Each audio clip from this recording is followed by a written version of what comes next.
हे कृष्ण, जब परिस्थितियां मेरे विरुद्ध होती हैं, जब प्रयास का फल देर से मिलता है, जब भविष्य धुंधला लगता है, तो मन डरने लगता है। कभी लगता है, क्या मैं सही मार्ग पर हूं? क्या मेरी मेहनत व्यर्थ तो नहीं? क्या ईश्वर सच में देख रहे हैं? प्रभु, ऐसे समय में श्रद्धा टिकती क्यों नहीं? पार्थ, श्रद्धा तब नहीं परखी जाती जब सब कुछ अनुकूल हो। श्रद्धा तब परखी जाती है जब बाहर अंधकार हो और भीतर प्रकाश जगाना पड़े। श्रद्धा वो पुल है जो तुम्हें इस पार के भय से उस पार की संभावना तक ले जाता है। यदि नदी पार दिखे बिना तुम कदम ही न बढ़ाओ, तो क्या तुम कभी पहुंच पाओगे? मैंने गीता में कहा है, श्रद्धावान लभते ज्ञानम, अर्थात जिसके पास श्रद्धा है उसके जीवन में ज्ञान और समाधान स्वयं आते हैं। श्रद्धा का अर्थ केवल मंदिर जाना या प्रार्थना करना नहीं है। श्रद्धा का अर्थ है स्वयं पर विश्वास, अपने कर्म पर विश्वास, अपने मार्ग पर विश्वास और उस अदृश्य व्यवस्था पर विश्वास जो सबको उनके समय पर फल देती है।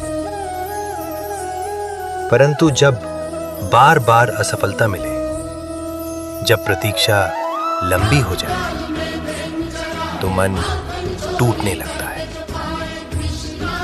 पार्थ, बीज जब मिट्टी में दबता है तो क्या वो मरता है? नहीं, वो अंधकार में अपनी जड़ें गहरी करता है। चुनौतियां श्रद्धा को हटाती नहीं, उसे गहरा करती। यदि सब कुछ तुरंत मिल जाए तो विश्वास की आवश्यकता ही क्या रह जाए? श्रद्धा यह नहीं कहती कि जीवन कठिन नहीं होगा। श्रद्धा यह कहती है कि तुम कठिनाइयों से बड़े हो। श्रद्धा यह नहीं कहती कि मार्ग स्पष्ट होगा। श्रद्धा यह कहती है कि तुम एक कदम बढ़ाओ, मार्ग स्वयं बन जाएगा। श्रद्धा यह नहीं कहती कि परिणाम अभी मिलेगा। श्रद्धा यह कहती है, जो तुम्हारे लिए है वो तुमसे दूर नहीं जा सकता। जब तुम कर्म करते हो और फल को समय पर छोड़ देते हो, वहीं श्रद्धा जन्म लेती है। पार्थ, तुम्हारा कार्य प्रयास करना है, परिणाम देना मेरा कार्य है।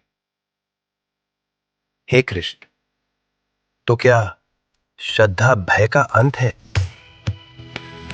नहीं पार्थ, श्रद्धा भय की अनुपस्थिति नहीं है।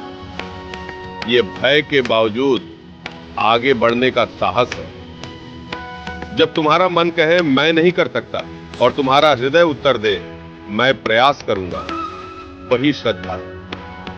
अदृश्य पर भरोसा रख, मार्ग हमेशा समय पर खुलता है। तुम्हारा जीवन संयोग नहीं है, तुम्हारी यात्रा व्यर्थ नहीं है, तुम्हारी प्रतीक्षा भी उद्देश्यपूर्ण है।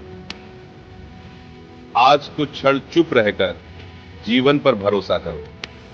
यही गीता का मार्ग है, यही श्रद्धा है।